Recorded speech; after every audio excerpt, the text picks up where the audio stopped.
Shalom y bendiciones, Shabbat Shalom a todos. Que el Eterno les continúe bendiciendo, que el Eterno les guarde, les bendiga, les prospere en todo lo que emprenda.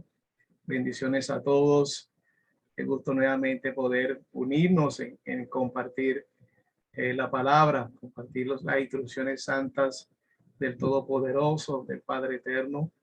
Vamos a entrar en un tiempo de oración, como siempre, colocando en las manos del Señor esta enseñanza para su gloria y para su honra.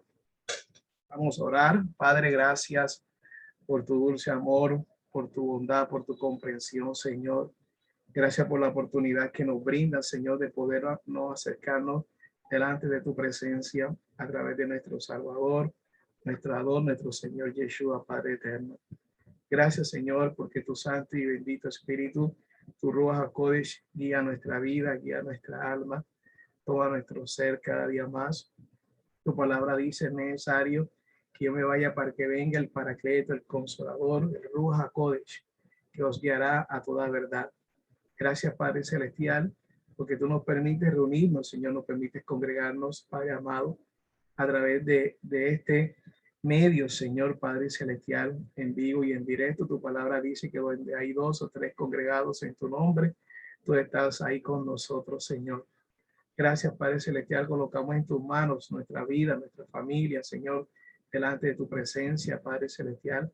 Colocamos en tus manos la vida de cada uno de nuestros hermanos que se unen, que van a escuchar esta enseñanza, Señor, para que sea tu mano redentora, tu mano salvadora, que nos fortalezca cada día, Señor. Oramos por aquellas familias, Señor, que han perdido seres queridos, para que seas tú fortaleciendo, Señor. Oramos, Padre Celestial, Padre Eterno, por aquellas personas que en alguna medida, Señor, se encuentran en este instante en una UCI, hospitalizados, Señor. Oramos por el Señor Iguandur Ortiz, Señor, para que seas tú restableciendo su salud, si es dentro de tu voluntad, Señor. Fortalece a su familia, Padre Celestial. Oramos, Padre Celestial, por Germán Zabaleta Shahí, para que tú tomes control, Dios, del funcionamiento de su corazón, Señor. Oramos por todas las personas que están en ese muro de oración a la cual nos unimos todos los martes a las 5 de la mañana para clamar delante de tu presencia por ellos, Señor. Oramos por cada miembro de la congregación, de la legislación. Fortalécelo, Señor. Ayúdala a ser guiado cada vez más por tu voluntad. Y oramos por aquellas personas que a las cuales tú vas a unir a esta congregación. Hablamos por amigos, por conocidos, Señor, para que tu palabra siempre permanezca en ellos, Señor. Gracias en este día especial, 7 de agosto, para nuestro país, la República de Colombia. Sea tú tomando control de nuestro país, sea tú tomando control, Señor, Padre amado, colocando el orden, colocando, Señor, la templanza, el dominio propio, colocando, Padre Celestial, un sentir de responsabilidad. Toma control del presidente Iván Duque, de su familia, de sus ministros, Señor. Padre del Congreso de la República, Señor. Padre Celestial, independientemente de cada color, ayúdale a que puedan trabajar en pro del beneficio de del país, Señor, del país de Colombia, Señor. Oramos por la ciudad de Cartagena, por el alcalde William Dow Shaman. Oramos por el gobernador Vicente Ver, amado, por el Consejo Distrital de Cartagena, por la Asamblea Departamental, por los secretarios de gobierno, tanto de la ciudad como del departamento, Señor. Sea tomando control de sus vidas, Señor. Ayúdanos a poder seguir avanzando. Te pedimos que nos ayudes, Señor, como congregación, a poder discernir los tiempos, a poder cimentarnos más en tu palabra, en tu verdad, Señor, a poder mirar los tiempos desde la perspectiva bíblica, Señor, Padre amado, no desde nuestra experiencia y no de nuestros pensamientos, Señor, cimentado lo que verdaderamente dice en tus instrucciones santas. Te damos la gloria, la honra y la alabanza en el nombre poderoso de Yeshua. Amén y amén. Bendiciones, amados. Shalom a todos. Shabbat shalom a todos en este día especial. Realmente nos gozamos de poder estar juntos, de glorificar el nombre del Eterno. Espero que me estén escuchando bien. Estamos lógicamente en vivo y en directo a través de este escenario remoto de manera sincrónica. Igualmente vamos a estar grabando y colocándolo en el canal de YouTube, como toda la enseñanza que tenemos acá, tanto los días el miércoles con nuestro hermano José Alfredo, que hemos estado realmente aprendiendo mucho sobre los salmos. Realmente ha sido de mucha bendición escudriñar la palabra, cada palabra que se encuentra ahí en la escritura, y todo el recorrido que se ha hecho inclusive desde Bereshit, de Génesis. Igualmente los días de sábado en la tarde, que tenemos un espacio también de estar juntos en el cierre de Shabbat, aprendiendo las porciones bíblicas, y también un espacio para poder aprender lo que es el idioma Kadosh, el hebreo, nuevamente, sabiendo, y le reiteramos muchas veces desde acá, que si bien es importante saber las lenguas, la parte lingüística, lo que es el hebreo, lo que es el griego, y en lo posible de pronto el arameo, que es mucho más complicado, pero siempre con un corazón transformado, un corazón realmente que nos acerque más a esa verdad de la palabra, de la escritura. Y el primer día de la semana, los domingos, con nuestro hermano Jacob en el estudio de Mateo. Así que realmente, si algunos de alguna manera no alcanza a poder escuchar las enseñanzas, lléguese al canal de la congregación. Ahí van a encontrar casi alrededor de 350 videos de enseñanza. Le damos la gloria al Señor. La gloria al Señor. Ya hay 278 personas que están suscritas al canal. Realmente ha sido de mucha bendición. Y en este espacio en el cual podemos realmente congregarnos para su gloria y para su honra.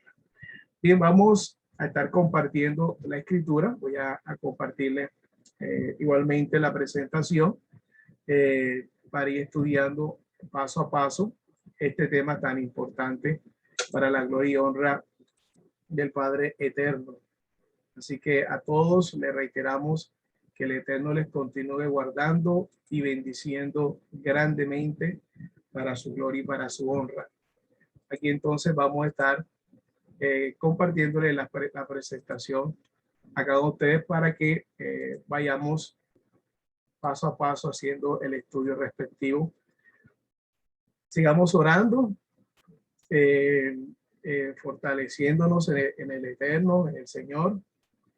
Usted sabe muy bien, ya prácticamente ha entrado la variante Delta al país. Entonces tenemos que seguirnos resguardando.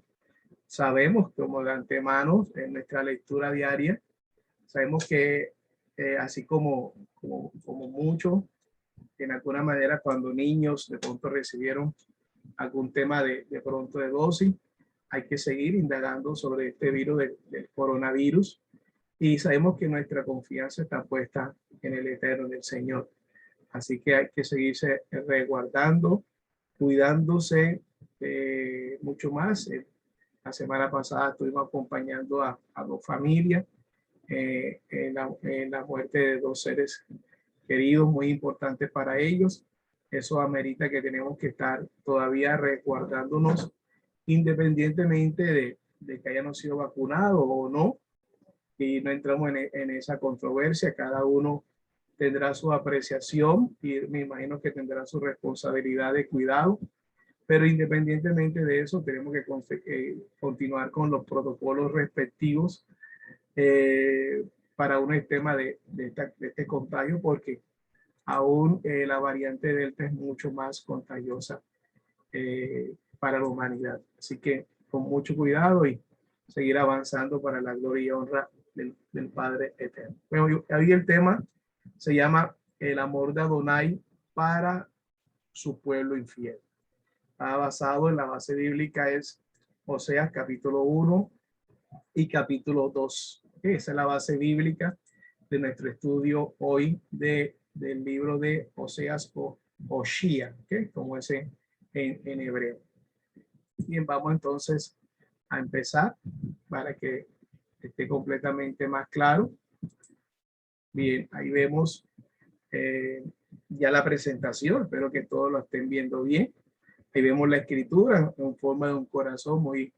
Me gustó mucho más esa imagen para que vean toda la representación de lo que es la Ahabá, que es el amor, y el amor que tiene que ver con la obediencia. No es un amor emocionalista, sino un amor basado en la obediencia al Padre eterno. Bien, vamos a comenzar a leer los primeros versículos del capítulo 1 de Oseas. Dice la hermosa palabra del Eterno en el nombre poderoso de Yeshua. En el capítulo 1 del 1 al 5, la Biblia textual tercera edición. Dice, revelación de Adonai que tú Oseas ben Beeri en los días de Usías, Jotán, Acaz y Ezequías, reyes de Judá. Y en los días de Jeroboam ben Joás, rey de Israel. Cuando Adonai comenzó a hablar por Oseas, dijo Adonai a Oseas, ve, tómate a una mujer prostituta y engendra hijos de prostitución, porque la tierra se prostituye totalmente, apartándose de Adonai. Fue pues y tomó a Gomer, hija de Diblaim, quien concibió y le dio a luz un hijo.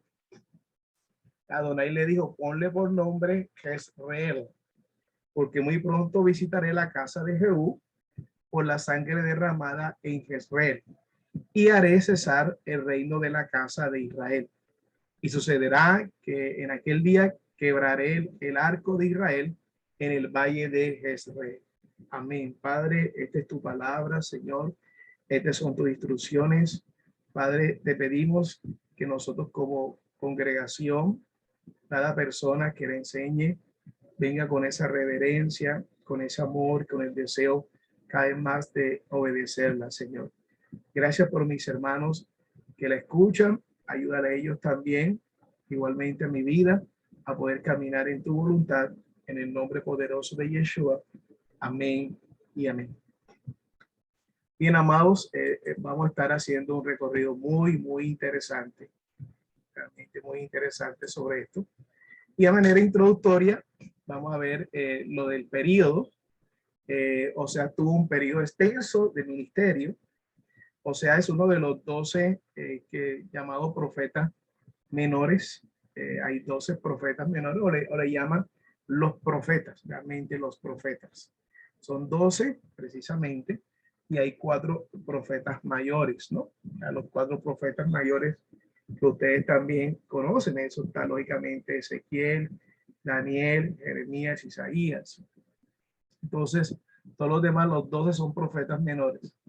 Entonces, profetizando desde el año 755 al 719 antes del Mesías, durante los reinados de Usías, Jotán, Acaz y Ezequías, así como aparece inclusive en el capítulo de los primeros versículos. En Judá y Jeroboam II en Israel. Su larga carrera cubrió a los últimos 6 reyes de Israel, desde Zacarías hasta Oseas. El derrocamiento de Zacarías, el último de la dinastía de Jehú, en el 752 antes del Mesías, es nombrado como a un futuro.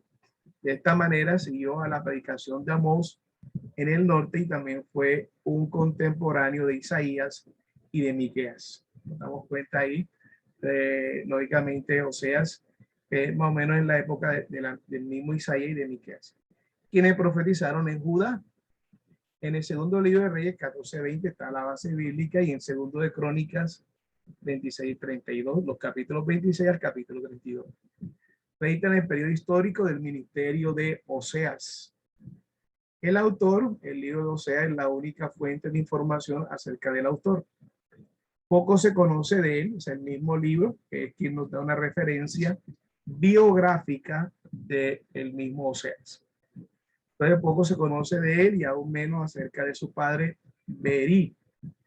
Probablemente Oseas fue oriundo del reino norteño de Israel, del reino del norte, debido a que nuestra familiaridad con la historia, circunstancias y topografía del norte, esto haría que él y Jonás fueron los únicos profetas del reino del norte que escribieron, aunque él se dirigió tanto a Israel en el reino del norte como a Judá, reino del sur. Identificó al rey de Israel como nuestro rey. Entonces ya estamos viendo parte importante de lo que es el contexto mismo de donde se va a desempeñar el ministerio del profeta Oshía Oseas. Bien.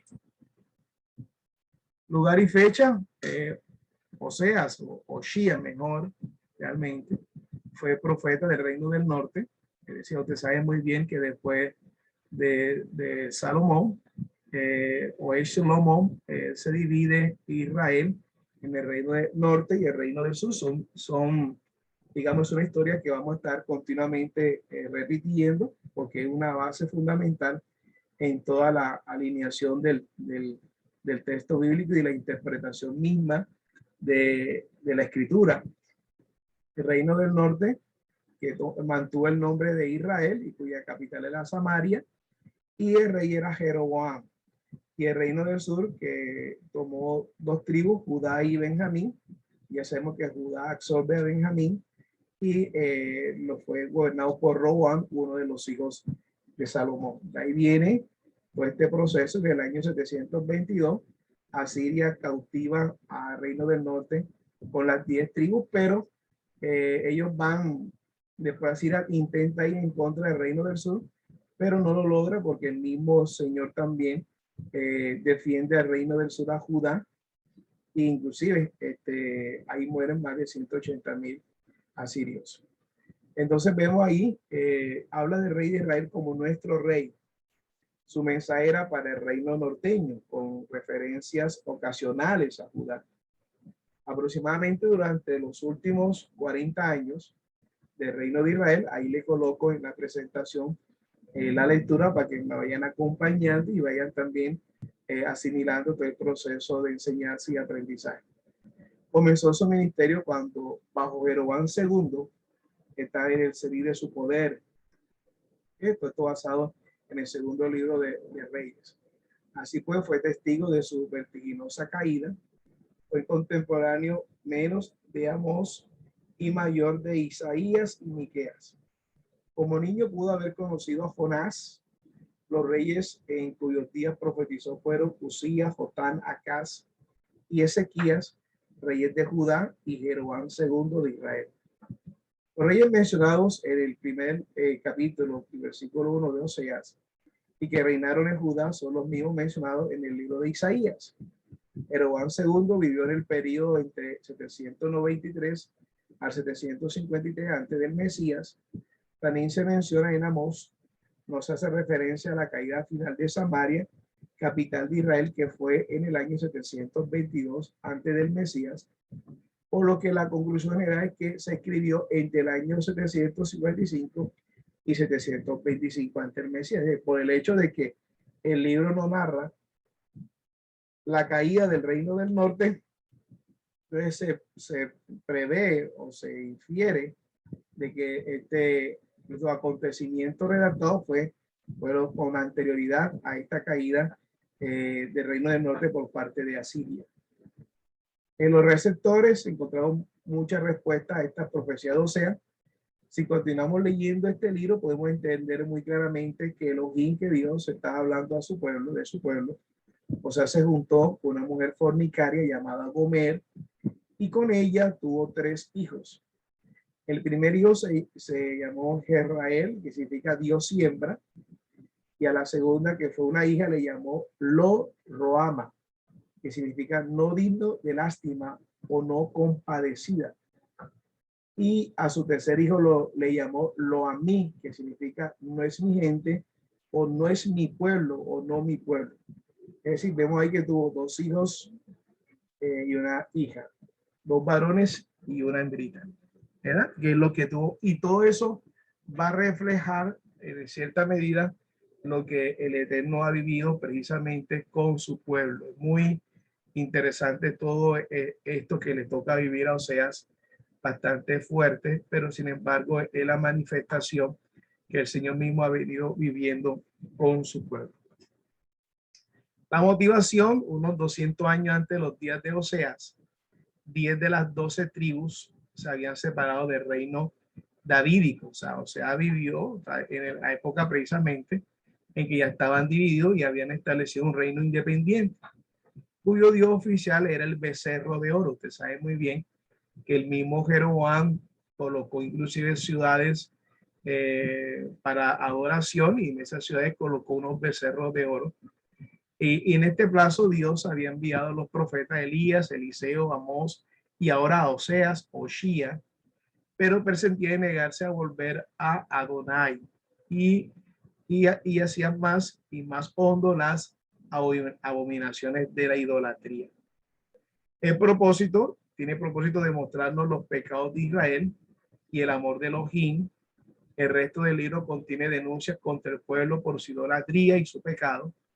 El tema de Osea es el amor leal de Elohim por su pueblo de pacto. Pacto significa realmente obediencia a los mandamientos. Que entra en pacto entra en la obediencia a los mandamientos.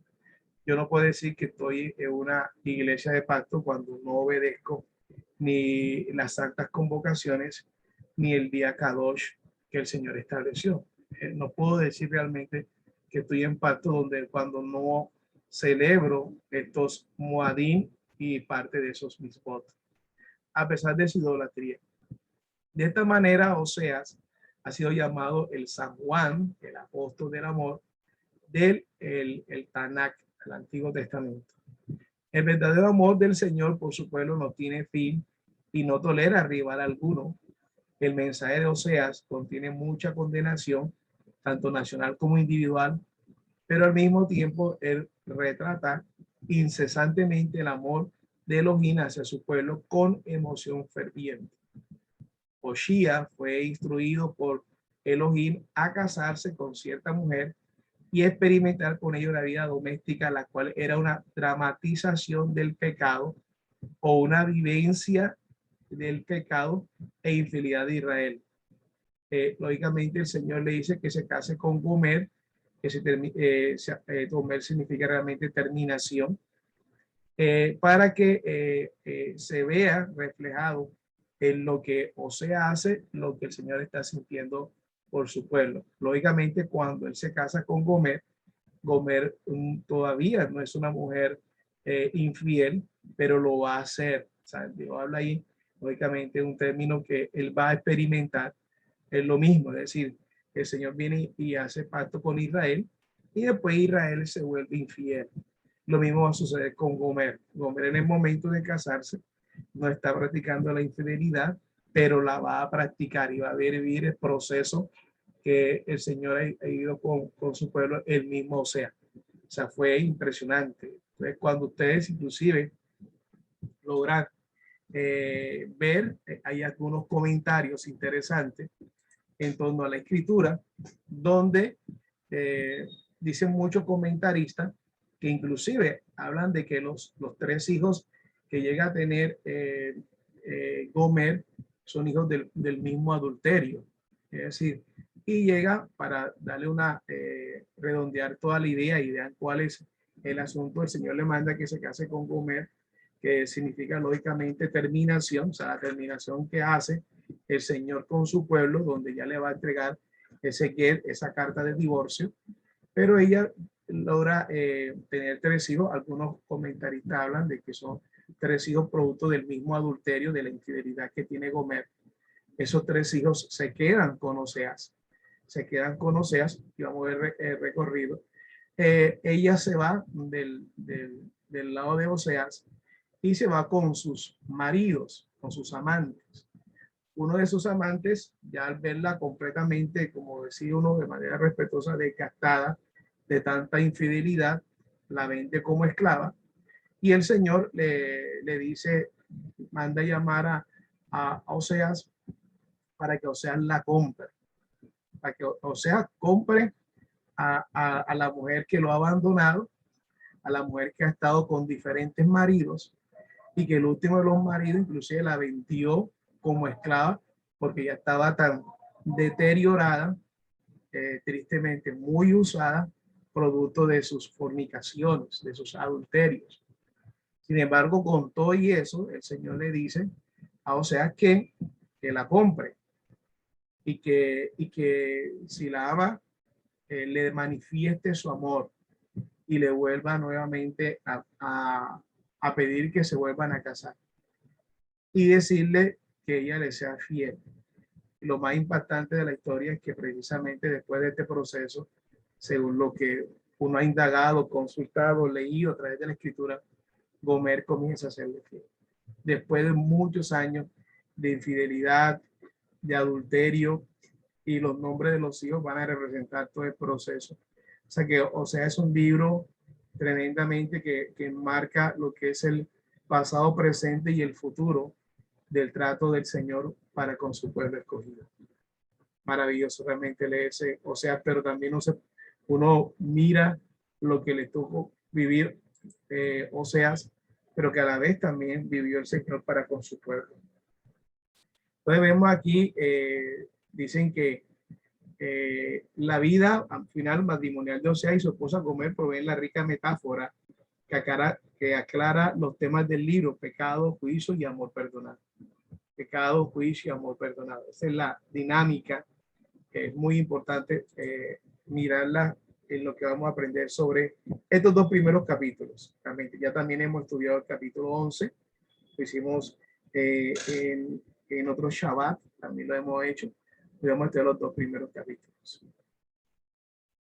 Bien, la situación política, social, económica y aún espiritual, este caos social y político y económico llevó también a la degradación moral y religiosa a la que Oseas alude en forma permanente. Hay algo que es impactante cuando usted comienza a ver parte de la historia, inclusive de Israel, del reino del norte, del Efraín. Ellos comienzan a avanzar y a ser prósperos. Pero esa prosperidad, a pesar que ellos estaban siguiendo a dioses falsos, esa prosperidad venía de la del Señor, no de los dioses falsos. Y era la manera como el Señor quería que ellos regresaran, que aún viendo su infidelidad, el Señor aún los seguía bendiciendo y prosperando. Lo triste es que, como pasa con mucha gente, ellos le estaban otorgando esa prosperidad era a los ídolos. Si ustedes se dan cuenta, cuando una persona está enferma y de pronto no es esa persona totalmente creyente, sino que adora a ídolos, ora o reza a imágenes, el Señor viene y la saca de esa condición de muerte, pero lo triste es que ella o él comienza a darle la gloria a ese al ídolo, porque piensan que el ídolo fue quien lo sacó del lecho de muerte. Porque supuestamente como ellos le oraron o le rezaron a ese ídolo, pero no saben que fue el Eterno quien realmente hizo el milagro, con el fin de que ellos se volvieran nuevamente al Eterno y dejaran sus ídolos. Lo triste es que sucede lo mismo que sucedió con el pueblo del Reino del Norte. Es que no se percataron que quien lo estaba prosperando era realmente Adonai, era el Eterno, y ellos le otorgaban más, era directamente que ellos habían hecho ídolos, lógicamente, para eso. Sucede exactamente lo mismo. Ustedes pueden ver y recordar muchos ejemplos que aun cuando muchas personas sean idólatras y adoren de pronto imágenes, etcétera, y tengan rezos no basados en la escritura, hay momentos que están de pronto enfermas y el Señor las saca de esa condición de enfermedad, pero ellos están convencidos que fueron los rezos a los ídolos quien los sacó y que el milagro la hizo fulanito o fulanita, y no precisamente el Eterno. Entonces es exactamente lo mismo. Entonces, a la que se alude en forma permanente, la piedad judía se desvía de la verdad. Esto es muy importante en ese tema del concepto de la piedad. O sea, la piedad está ligada. Yo no puedo decir que tengo piedad si no estoy obedeciendo los mandamientos. Es una piedad falsa realmente. O sea, la piedad no es un acto que yo tenga de aparentemente humildad, de hablar así como si fuera humilde.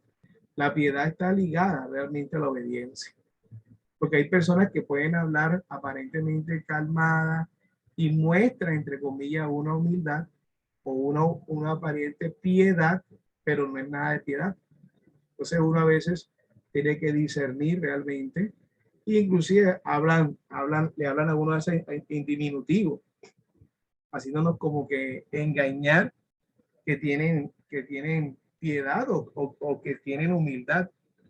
pero la humildad realmente se manifiesta de otra manera. Es que el Señor nos guarde, porque es posible que yo mismo que estoy hablando acá tenga que ir trabajando mucho más en el concepto de piedad en mi vida y el concepto de humildad en mi vida. Pero nos damos cuenta que hay personas que aunque hablen calmadita y a veces te traten con diminutivo, realmente tienen un nivel de soberbia bastante alto y que tratan de disfrazar esa soberbia con una aparente piedad, pero el Señor lógicamente muchas veces nos da el discernimiento. Lo bueno es que nos dé el discernimiento a uno mismo si estamos nosotros manifestando una piedad falsa, ¿verdad? Porque nadie es ajeno a que podamos nosotros aparentemente hablar con humildad, pero en nuestro corazón lo que hay es soberbia directamente. Y que primero que todo que el Señor vea nuestro lep, nuestro corazón. Entonces la piedad judía se devuelve desviando de la verdad. Fueron creando esos mandamientos realmente de hombre y no sustentados en lo que decía la Torah. Llegando a adorar a un becerro de oro en lugar del Señor Yahvé. Es decir, miren ahí, ya ahí no había piedad, porque el Señor estableció que no se hiciera, lógicamente, imágenes, lógicamente, para adorar. Entonces, yo no puedo decir que tengo piedad cuando rechazo el día realmente, el día verdadero en la cual el Señor santificó. No puedo decir que tengo piedad cuando no celebro lo a Dios, las santas convocaciones del Señor. No puedo decir que tengo piedad cuando estoy menoscabando los mandamientos del Señor. Eso no es piedad. ¿Okay? Y es posible que nosotros escuchemos hablar de piedad, pero más como un concepto aparentemente de dar, de sentirnos como que muy amoroso, o sea, más emocional que el concepto mismo de lo que dice la Escritura. Entonces, vicios que se apoyaban en la prosperidad económica de los años previos ante la tribulación presente, el profeta echa en cara a los judíos su impiedad pasada. O sea, vio el deterioro político y la decadencia moral en cada área de la vida de Israel. La degradación estaba a la orden del día. El pecado dominaba la vida social y espiritual del pueblo. Aunque estaban siendo atacados por Asiria, la corrupción interna de la sociedad de Israel era de mayor peligro que cualquier enemigo externo. Mire qué interesante. Esto sí es importante. O sea, para el Eterno era más peligroso la condición de desobediencia del mismo pueblo que los ataques de Asiria. Aquí hago un paralelo. Yo no sé si es más peligroso el COVID o la desobediencia que la gente puede tener a los mandamientos del Señor. ¿Verdad? A veces el problema ni siquiera es el mismo COVID o decir de pronto el tema de la vacuna, sino yo como creyente en el Eterno estoy obedeciendo al Señor.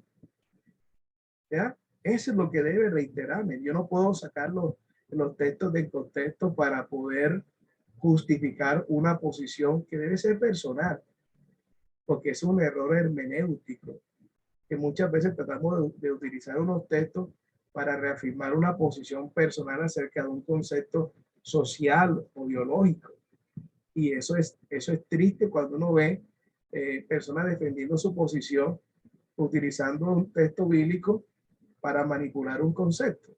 Nosotros tenemos que ser conscientes que es posible que el COVID, que el Señor mismo habla de que Él es que mueve los dos frentes, el bien y el mal, pero nos damos cuenta que así como el pueblo, el Señor mandó a Siria a disciplinar al pueblo, la corrupción más tremenda era la desobediencia a las instrucciones del Señor.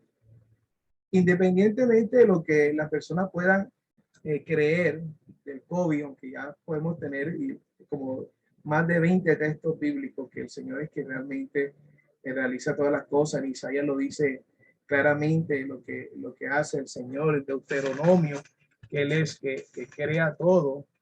Entonces, más allá de eso, amados, más allá del concepto que tú puedas tener de la vacuna o de no vacunarse, más allá lo que en la corrupción que puede tener el pueblo, pero el Señor dice, no hay justo ni siquiera uno, se refiere a la obediencia de los mandamientos, se refiere a la obediencia del Señor. O Sí, y eso es era la corrupción más grande, lo que podía entristecer más el Señor.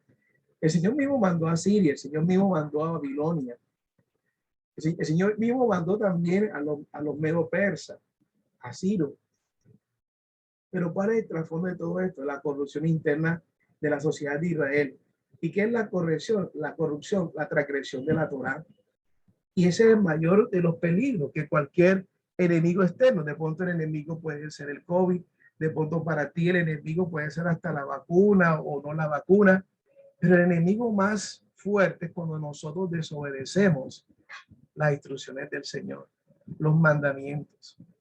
Ya los demás son conceptos personales que cada uno de las personas en su investigación, consulta, saca conclusiones, pero no podemos aparentemente utilizar la escritura para sustentar un concepto que es personal y que no tiene ninguna sustento en la palabra. Eso no es correcto. Eso no es correcto. Nosotros no estamos para manipular a nadie a tomar decisiones. Nosotros estamos para enseñar lo que dice la escritura. Y en la escritura el Señor nos muestra sus mandamientos para obedecerle. Entonces yo, por lo menos en este caso, como su roe, como su pastor, y cada persona que enseña debe cimentarse en exhortar al pueblo para obedecer los mandamientos del Señor. Y eso es lo que hacían los profetas. Eso es lo que hacían los profetas. Es triste ver hoy en todas las líneas cómo la gente utiliza los textos fuera del contexto para manifestar de pronto una posición que tiene al respecto de cualquier tema y que a veces también inclusive está ligado muchas veces por el mismo miedo. Entonces, la palabra del Señor es para exhortar, para edificar, para consolar, no para yo utilizar para defender una posición personal acerca de algo.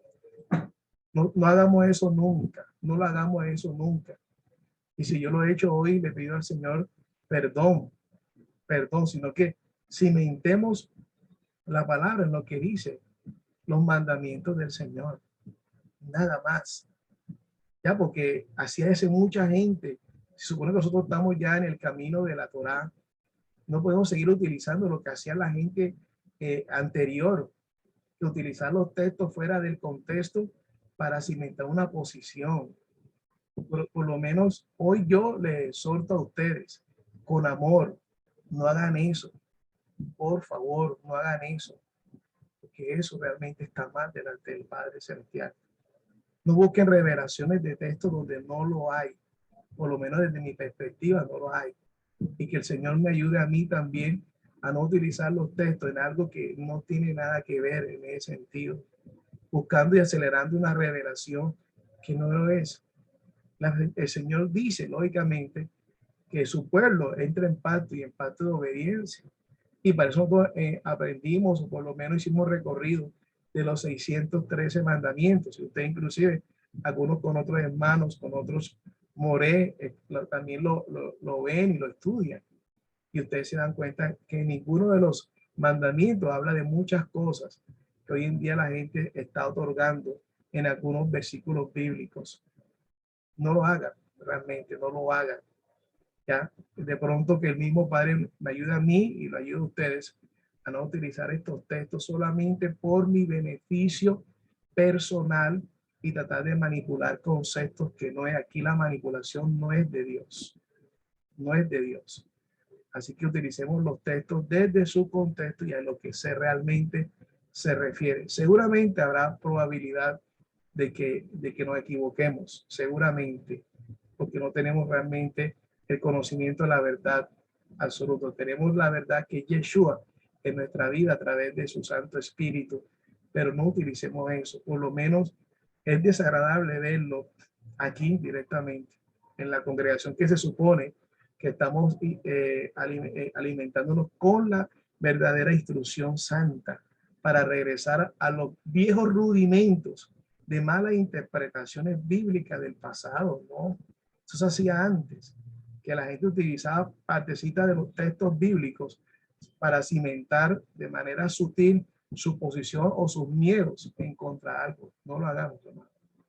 No lo hagamos. Aquí enseñaremos lo que es la Torá, enseñaremos lo que es la escritura de acuerdo a nuestras limitantes, porque tenemos que también que respetar a otras personas en la lectura bíblica que ellos hacen. Pero por lo menos nosotros tener el cuidado de que el texto que voy a citar no se está refiriendo a nada, sino mirar a qué se refería el escritor bíblico en ese momento, en ese instante. Y que acá preponderaremos mucho más a exhortarlo a lo que dice la palabra. Es decir, y la palabra habla de la transgresión de la ley, es muy clara y concisa. Y no busquemos revelaciones o hipótesis de donde no la hay realmente, donde no la hay, no existe de alguna manera. Hay temas que van a ser muy personales, hay temas que van a ser investigativos muy personales y te tocará sustentarlo desde el punto de vista investigativo y no aparentemente buscar un texto para cimentar. Eso lo hacen gente de la prosperidad, eso lo hacen gente que utiliza la superstición, mucha analogía fuera de las cosas. Pues aquí necesitamos realmente cimentarnos a la luz de la escritura y a la luz de la palabra con nuestros errores. Es muy cierto, pero tenemos que acercarnos más a la verdad. Seguramente cuando venga el Señor a restablecer esto, nos tocará decirle, Señor, si hay el tiempo, si Él lo permite, te equivocaste en esto, te equivocaste en esto y en esto, pero acerquémonos es a la escritura, a la palabra, sin supersticiones, sin cosas que no tienen nada que ver con la escritura. Eso es lo bonito de la escritura que nos da ese entendido. Busquemos el significado en el hebreo, busquemos el significado en el griego, apoyémonos en el Strong y demos la ampliación del concepto. Nada más. Pero de ahí en adelante, si nos salimos de esos parámetros para buscar unas revelaciones que no están, estamos haciendo una mala hermenéutica. Y la verdad es que no es la idea del hecho de nosotros ir acercándonos a esa verdad, estemos todavía utilizando unos textos que no tienen nada que ver y descontextualizados con algo que pueda estar pasando. Entonces, eso es que, por favor, y si escuchamos a alguien que hace lo mismo, seamos prudentes en ese sentido, aquí fuera de la congregación, seamos prudentes y respetuosos, nada más. ¿Ok? Pero sustentemos a la luz de la escritura. Con el bienestar, aquí dice completamente la costumbre de los profetas Ezequiel y Oseas hace mención de la exportación de aceite a otras tierras. O sea, hace mención de horno encendido por el hornero. Esto indica que algunas personas traen su pan al hornero para que se los cosa. La ciudad de Jerusalén tenía su calle de los panaderos en tiempos de Jeremías. Para el occidente, el olivo con su insípido color grisáceo de su follaje no parece ser un árbol especialmente hermoso, pero los orientales ven en él muchos encantos. El profeta Oseas dice, y será su gloria como la de la oliva. ¿Ok? La chimenea se usaba para conducir hacia afuera el humo de los fogones. La referencia del profeta Oseas a esto dice, como el humo de la chimenea sale. Nosotros vemos inclusive en el segundo libro de Reyes, cuando el profeta Elisha, llega a una de las viudas que era esposa de uno de los discípulos de él, y él le pregunta qué es lo que tiene. Él dice, dice en la Biblia Torá Viviente, dice, tengo un aceite con la cual me unjo. Entonces uno ahí comienza a tratar de buscar y se da cuenta que el aceite de olivo o oliva tenía tres aspectos importantes. Uno, que tenía como que unas cualidades de combustión que se usaba para las lámparas. Dos, que se utilizaba de manera simbólica para ungir a una persona que iba a desarrollar un ministerio o una función. Y tres, que se utilizaba también para temas como de medicamentos. Por eso cuando dice en Santiago, ungir al enfermo con aceite.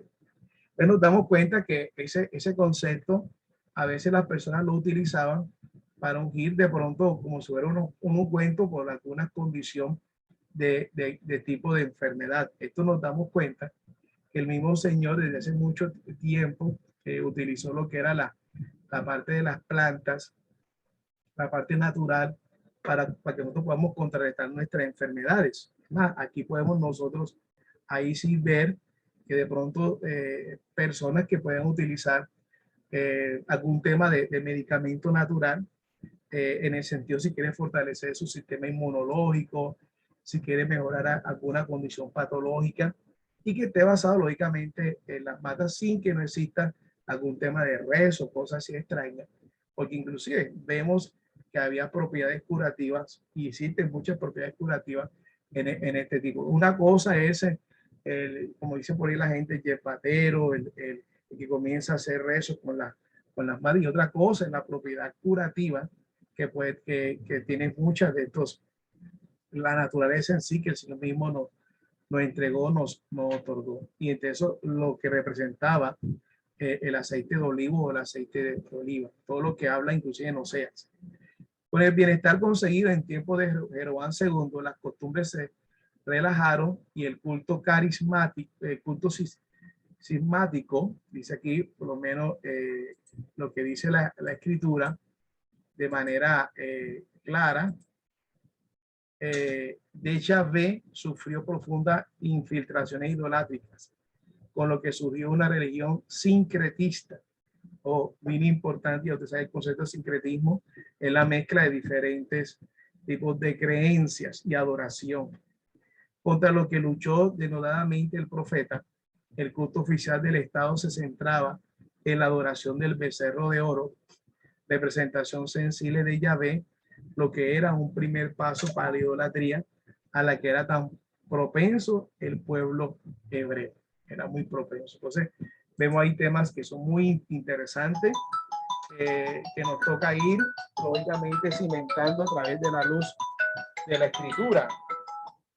Entonces, vemos nosotros todos estos aspectos que son bien interesantes, y que es bueno nosotros interpretarlo en esa manera. Entonces, nos damos cuenta todo lo que vamos a vivir en el concepto mismo de Oseas. Entonces, aquí nos damos a entender que nosotros estamos llamados a enseñar la escritura, de pronto a darle algunos parámetros conceptuales de alguna situación. La escritura a veces nos permite, por lo menos en el caso mío, de pronto poder interpretar algo desde la economía por mi profesión, o desde la administración de empresa, o desde la estadística, ya por unos aspectos muy puntuales cuando se menciona aspectos en esa índole, pero todo tiene que estar amarrado a lo que dice el escrito bíblico, no más allá a lo que dice el escrito bíblico, porque lastimosamente ustedes se dan cuenta que hoy en día existen más de 1.500 religiones y 44.000 doctrinas cristianas, donde mucha de la gran mayoría está basada a través de una revelación, y no a través de la escritura. Por eso es muy peligroso nosotros estar buscando, por lo menos, hay que tener muy cuidado con esa interpretación. Hay 4 niveles de interpretación, pero el último tenemos que ser muy cuidadosos, porque podemos llegar inclusive a supersticiones. Inclusive cuando ustedes van directamente leyendo yo sobre el aspecto del judaísmo, el judaísmo puede tener hasta 32 interpretaciones de un mismo texto, porque a ellos se da como que libertad de poder decir cosas de lo que puede hacer. Entonces ahí es donde entra muchas veces el peligro de que hay 32 interpretaciones y que todas las 32 muchas veces la aceptan, porque aparentemente hay una nueva revelación, y eso es un poquito peligroso. Un poquito no, yo diría que muchísimo. Entonces, el primer punto es la esposa infiel de Oseas y sus hijos. Ya comenzamos ya en marca, ya estamos centrados en todo el contexto, en toda la problemática que tiene Oseas. El pueblo está ya dividido, Oseas está ubicado en el reino del norte. Y dice revelación de Adonai que tuvo Oseas ben Beri. Beri significa fuente. Y según las tradiciones orales escritas, y esto hay que hacer la referencia, porque acá no lo tenemos, este hombre fue un gran maestro de la Torá o de la ley, es decir, era el padre de Oseas. ¿Ya? En los días de Usías, Jotán, Acán y Ezequías, reyes de Judá. Y en los días de Jeroboam, ben Joás, rey de Israel. Cuando Adonai comenzó a hablar por Oseas, dijo Adonai Oseas, ve, tómate una mujer prostituta y engendra hijos de prostitución. Mira que hay un tema interesante. Yo les decía a ustedes que haciendo el análisis de esto que estamos nosotros estudiando, y los comentaristas, algunos hablan de que los hijos de habla Oseas, que Oseas terminó criándolo, levantando, no eran hijos de Oseas biológicamente hablando. Porque mira lo que dice ahí, hijos de prostitución. ¿Ya? Es decir, que eran hijos, lo que yo logro leer acá, y ustedes tienen derecho a tener otra lectura, es que los hijos que asumió Oseas eran los hijos que tuvo Gomer en sus relaciones extramatrimoniales, porque eran hijos de prostitución, no eran hijos de Oseas, pero Oseas lo asumió como sus hijos, lo cobijó como sus hijos prácticamente, ya, porque dice, y engendra hijos de prostitución, es decir, críalos, aunque sean producto de los padres. Hay algo que es muy interesante cuando le dice, te lo quiero comentar, esto a nivel de una lectura, de buscar, dice, y ustedes pueden ver todo el texto para corroborarlo, que el Señor le incluía, o sea, que pudiera mantener a Gomer, aun cuando Gomer andaba con otros amantes. Es decir, que o sea, venía y le mandaba dinero con los amantes de Gomer a su mujer, por decirlo de esa manera. Ustedes se imaginan si Oseas fuera cartagenero, cómo le estuvieran diciendo Oseas. O sea, la mujer se le va con otros hombres, hace un recorrido con otros hombres, y para que ella no pase algún tipo de pronto más necesidades, el mismo Oseas coge plata y se las manda con sus otros maridos para que ella pueda vivir. ¿Cómo le dirían a Oseas en Cartagena, no? ¿Cómo le estarían gritando Oseas? Lógicamente la gente no sabía cuál era el propósito por la cual Oseas estaba viviendo eso, inclusive el amor, porque lo más tremendo es que el Señor le colocó amor a Oseas por Gomer, sabiendo todo lo que Gomer le estaba haciendo, o sea, ofendiéndolo como hombre, ofendiéndolo como esposo. Para rematar, deja a los hijos, algunos comentaristas dicen, ustedes lo pueden consultar, que ni siquiera eran hijos de Oseas, pero él los crió. Engendra hijos de prostitución. O sea, ¿cómo se engendra un hijo de prostitución? Tiene que ser que son hijos producto de una relación ilícita y que él lo asume para criarlos. ¿Ya? O eran hijos de Gomer, producto de su actividad de prostitución, pero como era hijo de Gomer, él lo asume más. Gomer se lo deja a él y él los termina criando, a los dos varones y a la hembrita. Y para rematar, le manda dinero con los amantes para que Mameo se mantenga. Y cuando el último amante ya ve que está, por decirlo, extremadamente desgastada, producto de sus fornicaciones, ya dice, voy a venderla para ganarme algo de plata. Y la termina comprando el mismo Oseas. Impresionante. Ahora, cuando uno ve el recorrido bíblico, se da cuenta, ahora bien, la pregunta es quién es Gomer. Y te das cuenta que Gomer eres tú y soy yo. Y que el Señor con su amor, con todo lo que habíamos hecho, nos compró a precio de sangre a través de nuestro Salvador Yeshua. El Señor nos está mostrando que somos nosotros. Que Él, después que estamos en esclavitud porque fuimos vendidos, a la vez fuimos comprados a precio de sangre. El dolor inmenso del Señor para contigo, para conmigo. Esto es impactante. Podemos de pronto leer ahí es donde, sin necesidad de buscar aspectos ficticios, en la misma escritura vemos, y en el mismo libro vemos que el Señor le aclara a Oseas que eso es lo que él ha sufrido y eso es lo que él va a hacer por su propio pueblo. O sea, no necesitamos buscar descontextualizar el texto para aparentemente buscar una revelación más allá que no tiene bases bíblicas, sino que nos damos cuenta que el mismo Señor viene, se da cuenta que se casa con su pueblo se va a fornicar, después es vendido como esclavo y con todo eso él vuelve otra vez a casarse. Por eso Yeshua es el mismo Adonai. Dice, porque la tierra se prostituyó. Yo no sé si ustedes con esta historia pueden decir aleluya, porque había a pesar que estamos leyendo y vemos a Gomer como una mujer de pronto que hizo de todo. Resulta que si tuviera el profeta Natán, diría, es que Gomer eres tú y eres tú, Jorge. Gomer eres tú. O fuiste tú, o fueron ustedes, que estuvimos muertos en delito y en pecado, es decir, en transgresiones, en fornicación, adulterio, y él nos compró a precio de sangre. Y dice la escritura que Gomer al final se vuelve una esposa fiel para Oseas y vuelve a retomar ese matrimonio y a casarse. Qué bonita historia, ¿no? Dice, Gomer, y tomó a Gomer. Gomer, como le decía, significa terminó o terminación. O sea, es de doble vía porque termina ya la relación con el Señor, pero también termina al final las infidelidades de Gomer, hija de Diblaim. Diblaim significa realmente dos panes o dos pasteles, en quien se vio y le dio a luz un hijo. Yahvé le dijo, ponle por nombre Jezreel. Jezreel significa Dios, o Dios esparce o Dios hace morir.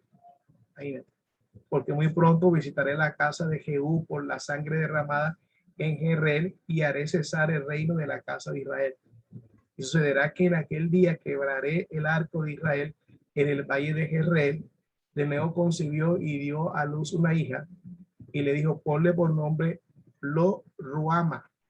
Ustedes saben que la expresión Lo en el hebreo es no, y Ruama, aquí de pronto si no lo han, significa compadecer. Es decir, que no es compadecida, porque no seguiré. Mire que ahí dice el mismo texto. El texto dice, ustedes lo pueden notar que el mismo texto explica qué significa lo Ruama, porque no seguiré compadeciéndome de la casa de Israel para perpetuar. Eso es lo que significa lo Ruama. No compadecida. Aquí mismo texto lo explica. Que se coma para hacer. Pero me compadeceré de la casa de Judá y lo salvaré, su Dios. Mira aquí, por eso usted se da cuenta que Judá es que regresa después del cautiverio y se mantiene ahí, pero se esparce ¿quién? El reino del norte. No lo salvaré con arco, ni con espada, ni con batalla, ni con caballo, ni con jinete, cuando lo destetó a lo Ruama, concibió y dio a luz un hijo, y le puso por nombre Lo, a mí, ya sabéis que Lo es no. Dice aquí, porque vosotros no sois mi pueblo. Aquí mismo explica lo que significa Lo a mí. Lo a mí significa que no es mi pueblo o no es mi pueblo. Entonces miren todo el significado de los nombres, ¿no? De todo lo que el Señor va a ir analizando poco a poco. Dice, ni yo seré para vosotros, yo soy. Con todo el número de los hijos de Israel será como la arena del mar, pero no se puede medir ni contar, y sucederá que donde se le haya dicho, vosotros no sois mi pueblo, ya viene la promesa. Se les dirá hijos del Dios viviente. Y los hijos de Judá y los hijos de Israel serán reunidos en uno. Que aquí está, ojo, nuevamente, esto no se trata de religión ni de nada. Mire, y los hijos de Judá cuando se cumplan, porque Judá permanece, el Señor que le dijo acá directamente, pero me compadeceré de la casa de Judá. Como que todavía la gente está diciendo que el Señor rechazó a Israel, etcétera. O sea, hay un tiempo que tenemos que manejar y no sacar los textos del contexto. Le dice aquí la escritura, y descendirá un único caudillo y resurgirán de la tierra, porque él es el día grande de Jezreel. Ya aquí habla de lo que es directamente Yeshua y el propósito que se va a obtener.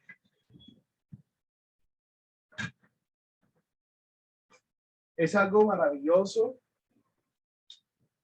realmente poder ir comprendiendo cada una de estas cosas, ¿no? y le damos la gloria al Padre Eterno por poder nosotros en su tiempo ir manejando todos estos conceptos. Y lo que dice Romanos 9, del 22-28. Y que si Dios, queriendo mostrar la ira y hacer notorio su poder, soportó con mucha paciencia vasos de ira preparados para destrucción y para hacer notoria la riqueza de su gloria en vasos de misericordia que preparó para gloria, a los cuales también llamó a nosotros no solo de entre los judíos, sino también de entre los gentiles. Como también en Oseas dice, ya llamaré pueblo mío al que no era mi pueblo. Es decir, Pablo está reiterando, reafirmando el Tanakh. Y allí serán llamados hijos del Dios viviente. O sea, lo que viene adelante. El mismo Oseas. También Isaías clama con respecto a Israel. Aunque el número de los hijos de Israel sea como la arena del mar, solo el remanente será salvo. Pablo decía a israelitas que no son israelitas. Porque el Señor ejecutará su palabra con vigor y prontitud sobre la tierra. Todo está basado en el pueblo del Señor. Todo está basado en el pueblo del Señor. Que ese pueblo está de pronto, ese remanente está congregándose en ciertos lugares, es otra cosa, pero que los que estén congregando sepan que esto va más allá de una denominación religiosa, de un credo que se hayan inventado la gente, no, nada de esas cosas, sino que hay un pueblo al cual el Señor ha venido a rescatar. Ese pueblo se llama Israel.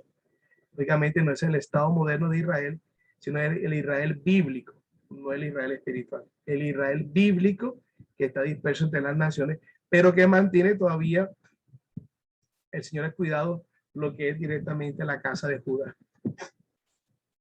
Bien, ahora viene el plan de Israel, ¿ya? El plan para Israel. O sea, 2 del 1 al 10 dice, llamad pues a vuestros hermanos Ami. Pero él llamó a unos lo Ami y ahora a otro pueblo le llama Ami. Entonces, ¿cómo así, pastor? ¿Cómo así, Roy? Ahora, a vuestros hermanos lo llamó Ami. ¿Y quiénes son los hermanos del reino del norte? El reino del sur. Y a vuestra hermana Ruama. Es decir, Ami viene siendo lógicamente que es mi pueblo. O sea que al reino del norte le llamó, no es mi pueblo, pero al reino del sur, como leemos en el capítulo 1, lo llamó es mi pueblo. Y le llamó los Ruama, que significa no es compadecida, y él sí se compadeció de quién, de Judá. Mire que si leemos el versículo, el capítulo 1 con el 2, ya entendemos que ahora él dice directamente que Judá es su pueblo y que es el con la cual se compadeció. Pero que Efraín será llamado Lo-Ami y Lo-Ruama. Dice, contended con vuestras madres, contended que ella no es mi mujer, ni yo soy su marido, para que se quite de su cara sus fornicaciones y sus adulterios de entre sus pechos. No sea que la despoje y la deje totalmente desnuda y la ponga como el día que nació y la deje como el desierto y la reduzca a tierra árida y la haga morir de sed y no me compadezca de sus hijos, porque son hijos bastardos. Esto es lo que sucede precisamente en el tema. ¿Ya? Si su madre se ha prostituido, la que los dio a luz se deshonró, pues se dijo, iré en pos de mis amantes, los cuales me dan mi pan y mi agua, mi lana y mi lino, mi aceite y mi vino. He aquí yo cerco tu camino con zarzales, cercaré con muro su muro para que no encuentre sus senderos. Perseguirá a sus amantes y no los alcanzará. Los buscará y no los encontrará y dirá, volveré con mi primer marido, porque entonces me iba mejor que ahora. Ella no entendía que era, aquí está. Ella no entendía que era yo quien le daba el grano, el mosto y el aceite. ¿Se dieron cuenta, hermano? Y hay personas que aunque estén adorando otros ídolos, están recibiendo de alguna manera bendición o prosperidad, pero esa prosperidad no se le permite ver que no viene de esos ídolos, sino que viene del mismo Señor. Hay personas que aunque son idólatras, el Señor le hace un milagro. Lo triste es que ellos se lo otorgan a sus ídolos y no al Señor. Recuerden que sus ídolos no son nada. Ni pueden hacer bien, ni pueden hacer mal. Pero sin embargo, en la ceguera espiritual que tiene, ellos le otorgan ese poder a sus ídolos. Pero es Dios, para que traten de darse cuenta que es el Todopoderoso que realmente los ha rescatado. Dice, quien le multiplicará la plata y el oro que usan para Baal. Por eso le quitaré otra vez mi grano a su tiempo y mi mosto a su sazón. Recuperaré mi lana y mi lino con quien cubría su desnudez. Descubriré su infamia ante sus amantes y no habrá quien la libre de mi mano. Aleluya. Bendito es el Señor, amados. Bendito es el Padre eterno realmente por lo que Él nos sigue mostrando a través de la luz de su palabra. Juan 11, de 49 al 54, miren lo que dice, está hablando Caifás. Entonces Caifás, uno de ellos que era sumo sacerdote de aquel año, les dijo, vosotros no sabéis nada, ni consideráis que os conviene que un solo hombre muera por el pueblo y no toda la nación perezca. Pero esto no lo dijo por sí mismo, sino que siendo sumo sacerdote en aquel año, profetizó que Yeshua iba a morir por la nación. Es decir, que la muerte del Señor fue por su pueblo, completamente. Y no solo por la nación, sino también para congregar en uno a los hijos de Dios que estaban dispersados. Estamos hablando de Efraín.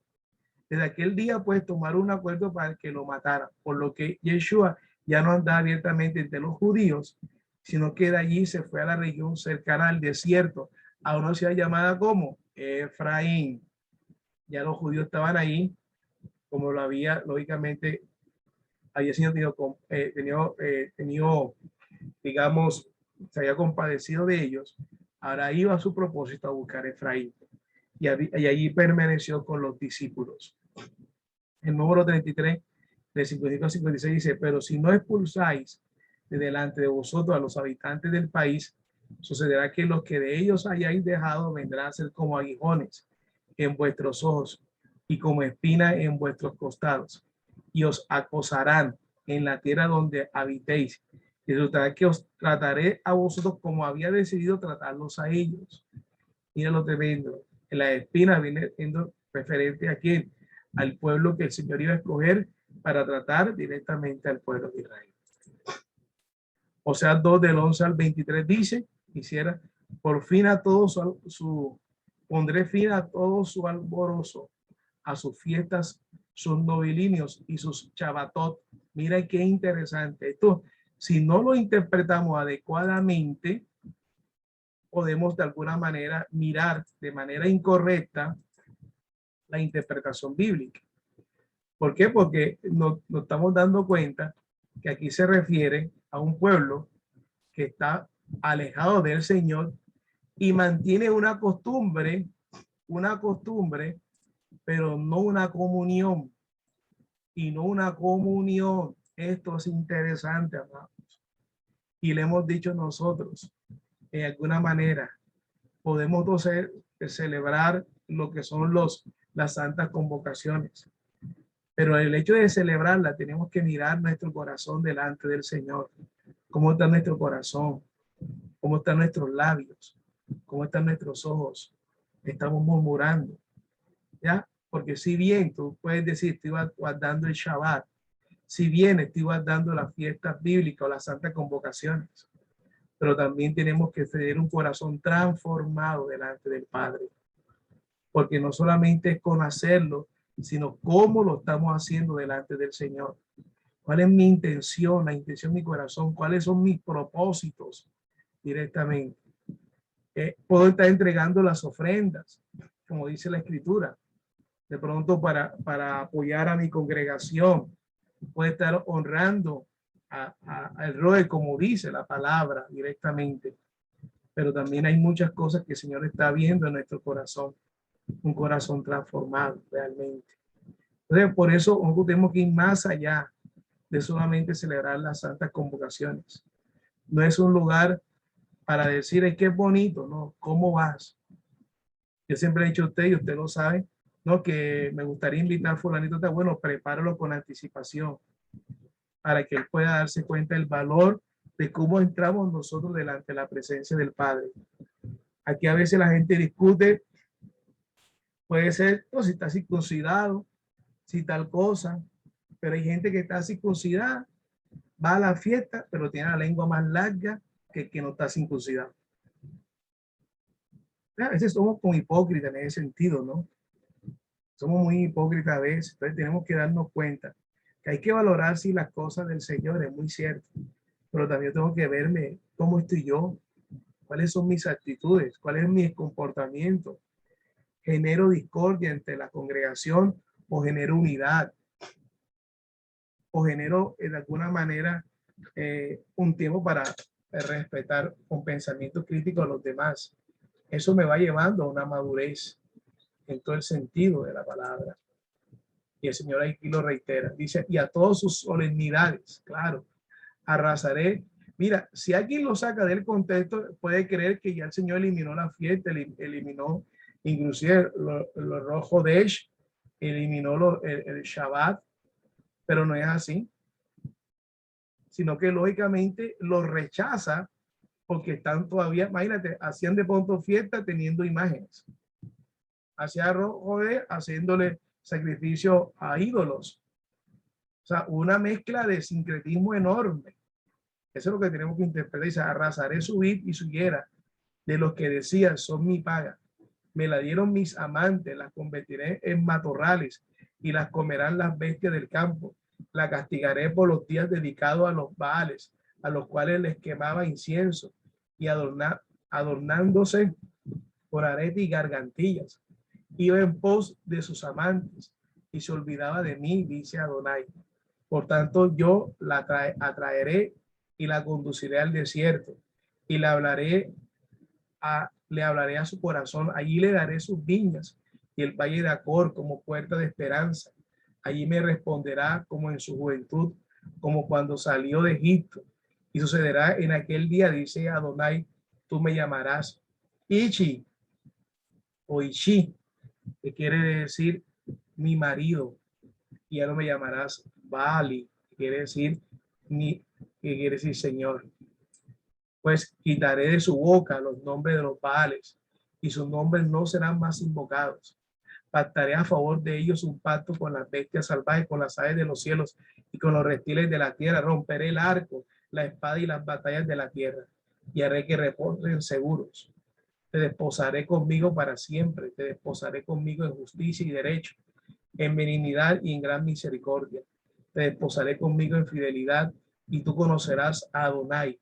Aquel día responderé, oráculo de Adonai, yo responderé a los cielos y ellos responderán a la tierra, y la tierra responderá al trigo, al vino y al aceite, y ellos responderán a Jerrel, y la sembraré en la tierra para mí mismo, y me compadeceré de Lo Ruana, que era la no compadecida, y le diré a que no era pueblo mío, le diré pueblo mío, y él responderá, tú eres mi Adonai. Qué hermoso. Esto ya es un tema que viene en este tiempo hacia el futuro. Es algo realmente maravilloso. Es algo que el Señor nos está mostrando cuando conocemos la Escritura. Muchas veces de pronto estamos buscando que el Señor nos responda, pero a veces no estamos buscando la respuesta en la Escritura, sino de pronto en el mentalismo. Ya en la Escritura seguramente va a estar la respuesta de lo que tú le estás pidiendo al Señor. Léete la Escritura, léete la palabra. Sabemos que Dios puede hacer como quiere, pero lo primero que Él hace ya está escrito en su palabra. Y ahí lee la Escritura, ahí encontrarás si lo que yo estoy haciendo le agrada a Él o no, si es de acuerdo a Él o no. Si un día tú dices que el Señor no me ha respondido, es porque no has leído la Escritura, porque lo que estás buscando es un acto de mentalismo, un acto de mala costumbre, que aparentemente estás buscando una revelación de pronto de sueño. Dios hace como quiere, pero lo primero que tienes que hacer es la mejor manera como el Señor habla, porque el Señor ha hablado a través del Hijo y el Hijo es su propia palabra.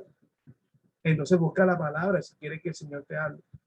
No abriendo de manera así, abriendo de manera como que por una, casi como suerte, ¿no? Sino buscando realmente la escritura, leyéndola, haciendo tus devocionales. En la primera carta de Pedro 2, del 4 al 10 dice, acercándoos a él, piedra viva, desechada ciertamente por los hombres, más para Elohim escogida, preciosa. Todo también como piedra viva estáis siendo edificado como casa espiritual para un sacerdocio santo, a fin de ofrecer sacrificios espirituales aceptados a Adonai por medio de Yeshua, el Mesías. Por lo cual contiene la escritura. Aquí pongo en Sion una piedra angular, escogida, preciosa. El que cree en ella no será avergonzado. Para vosotros, pues, que creéis, él es precioso. Mas para los incrédulos, la piedra que se echaron los edificadores, esta vino a ser piedra angular y piedra de tropiezo y roca de escándalo, porque tropieza en la palabra, siendo desobediente, para lo cual fueron también destinados. Pero vosotros sois linaje escogido, sacerdocio real, nación santa, pueblo por posesión, para que proclamáis las proezas del que os llamó de las tinieblas a su luz admirable. Lo que en un tiempo no erais pueblo, bendito es el Padre, ahora sois pueblo de Adonai. Lo que no había alcanzado misericordia, realmente la palabra ahí no había alcanzado, no habían sido compadecidos, pero ahora habéis alcanzado, lógicamente, ser compadecidos. Pedro está citando lo que dice Oseas. Esto es bonito, no podemos estudiar el Brit Hadashah, el pacto renovado, si no entendemos el Tanakh. Entonces, la conclusión, citando nuevamente a Pedro, que quise cerrar con esto, sabiendo que fuiste rescatado de vuestra vana manera de vivir, comer, que vuestros padres os legaron, no con cosas corruptibles como plata o oro, sino con sangre preciosa del Mesías, como de un cordero sin mancha y sin defecto, escogido ciertamente antes de la fundación del mundo. Creemos en un Mesías, amén. Creemos en su Santo Espíritu, amén. Creemos que el Señor es uno solo, amén. Eso es algo maravilloso, porque la gente a veces no entiende lo que significa realmente el creer lógicamente en un solo Elohim y en las manifestaciones. Es muy diferente el concepto de unicidad, ¿oyeron? Pero manifestado en los tiempos posteros por amor a vosotros, que por medio de él sois fieles a Adonai, quien lo resucitó de entre los muertos y le dio gloria para que vuestra fe y esperanza estén en Adonai, habiendo purificado vuestras almas por la obediencia a la verdad para un amor fraternal sincero, amados intensamente de corazón los unos a los otros, habiendo sido reengendrados, no de una simiente corruptible, sino incorruptible, por medio de la palabra de Dios que vive y permanece, pues toda carne es como hierba y toda su gloria como la flor de la hierba. Se case la hierba y cae la flor, pero la palabra del Adonai permanece para siempre. Y esta es la palabra anunciada a vosotros por el Evangelio. Amén. Por la de Sorá, por las buenas nuevas de salvación. Amén y amén. Padre, te damos la gloria, Señor. Tu palabra es viva y eficaz, Señor. Tu palabra es más constante que espada de dos filos, Señor, que penetra hasta separar el alma del espíritu. Llega a las coyunturas, llega hasta los tuétanos, discienden los pensamientos y las intenciones del corazón, Señor. Gracias por darnos esta palabra, Señor, cada día. Gracias, Padre amado, por tu guía. Gracias por tu Santo Espíritu, Señor. Gracias, Padre Celestial, por nuestro Señor y Salvador Yeshua, Señor. Gracias por sus méritos que derramó cada gota de sangre por nosotros, Señor. Gracias por estas manifestaciones que son tuyas, Señor, que muestra el amor tuyo para con nuestra vida, Señor. A ti sea la gloria, a ti sea la honra, a ti sea la exaltación, Señor. A ti sea la alabanza, Padre eterno. Tú eres la roca incorruptible de la vida, Padre. Nuestra alma te salva y te bendice, Señor. Gracias, Padre Celestial. Ayúdanos a conducirnos en la fidelidad a tu palabra. En el nombre poderoso de Yeshua, te damos gracias. Amén y amén. Amado, ya saben, Hoy nos encontramos a las 4:30. Aprovechen ese espacio que vamos a empezar ahora primero con la enseñanza del hebreo. Después viene el hermano Fede con la porción de la escritura y cerramos con lo que estamos estudiando la Biblia hebrea Torah. Así que los que ya hicieron unas partes del curso conmigo lo pueden ir reafirmando porque realmente hay temas nuevos, material nuevo, y lo que no, bueno, sacan ese espacio son 30 minutos que vamos a estar estudiando porque para poder ir leyendo la escritura en el idioma Kadosh, en el idioma santo. Después viene el espacio del hermano Fede. Hemos invertido un poquito para darle un mejor dinamismo al tiempo también de adoración que tenemos. Mañana tenemos el tiempo también con nuestro hermano Jacob a las 10 de la mañana estudiando Mateo. El martes tenemos a las 5 de la mañana el tiempo en la cual el muro de oración, que también hacemos un estudio de la Haftará, una lectura de la Haftará más que todo. Y el miércoles con nuestro hermano José continuando lo que son los salmos. Así que bendiciones a todos, bendiciones.